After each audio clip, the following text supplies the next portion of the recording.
extended. When I do this, you can already see it move Lance's body a bit. So it's putting the weight into this knee over on this side. We're starting to put some heavy weight into his left knee. But it's important that this left arm, or my right arm is really extended in the mid-thigh. Your left arm could be over the top or underneath. It doesn't really matter. A lot of times I prefer an arm underneath. It just really depends on what we've got going on. For obvious reasons, the arm over the top is much more threatening in nature. So it might keep him more honest with his hand positioning and his hand fighting. And so underneath might let him take a little more risk to get out of here. But both are excellent. For the purpose of this basic one, I would advise just keeping our hand over for now. The job of the left arm is to keep Lance's elbow relatively grounded.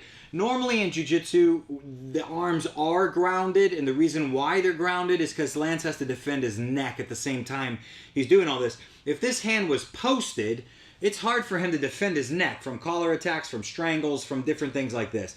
A majority of times, especially when somebody is settled into turtle, the elbows will be on the mat, but because his hands are like an X. He's trying to stop me from getting a back head arm grip, trying to stop hands from coming into the collar and rear nakeds, etc., etc. So we're just going to say that his elbows are on the mat for now, but that is a primary job of my left arm, is to keep his elbow grounded. And then my hand is just going to lie on the bicep. With my leg position, my knee is going to be lined up with his knee. So left knee is going to be right by his left knee, and my right leg is going to be over his back. I like to say that we should have some sort of monitor of our training partner's lower back, but my legs should not be hovering off the floor. I call that floating, and it could easily get us thrown forward and give him opportunity to get out. So my leg is up on his lower back if it can be, and my foot should be grounded. We often always want to be somewhat cognitive as well of a rolling knee bar situation, so my foot's just not going to stay in the middle. If his hips start coming up, it'll drift off to the side. When we're ready to do the stiff arm breakdown, the thing that we're going to make sure we do is we don't touch our lower back on the ground, or my upper back on the ground. I'm going to make sure my hips touch the ground. So the first thing that's going to touch is my left elbow, and with this stiff arm, my knee blocks his.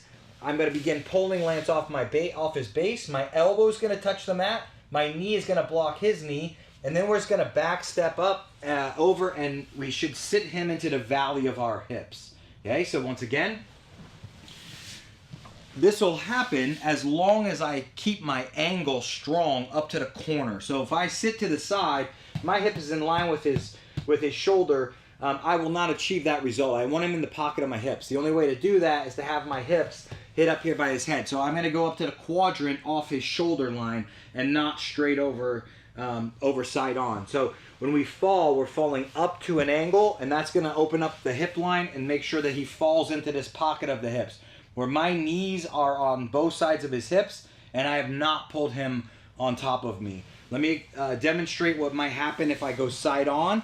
If this is what's happening to you and I go side on and you feel like this, that's not beneficial. I want to make sure that what we do is we take him up to the angle, it sits him in the pocket of the hip, and now we can start to attack our back control position. When you do sit sideways, what you're going to notice, rotate it, thank you. What you're going to notice is that when we sit, my right hand is in the thigh. That is essentially a hook. It's the same as a hook. So because I have a hook on my right hand side, my left leg is going to go in first. No matter what side I want to take him, I want to put my left hook in first. Okay, so now we essentially have two hooks, a hand on the thigh and my real hook on his thigh. Meanwhile, this hand is over the top of the arm, getting ready to become my strangle arm. What we're going to do for the purpose of this video is to put him on the strangle side. When I put him on the strangle side, my right hook is going to engage under the knee, and then we're going to begin locking our back head arm grip. I'll just turn Lance to the side using a hook under the leg, and a very, very good leg position for me is just to cross my feet. Obviously, if we need points or anything like this, we could put our hook in, but this is an exceptional position to be in with my legs, especially when we're on the strangle side. If you need to, you can always thread your foot through. If we don't need to, we can keep it crossed, or we could begin doing belt line hooks, body triangles, etc., etc. But this one is a very, very good cross leg position, and we could discuss that on future videos. Again, when we hold, we're looking to hide our strangle hand with our wrist, and then I'm looking to engage my back and then glue our head into position. We'll have our back control position on the strangle side. So one more time, a stiff arm breakdown. Make sure your arm is stiff armed inside that thigh. He'll be somewhat balled up depending, but again, the head is up, the hips are down a bit.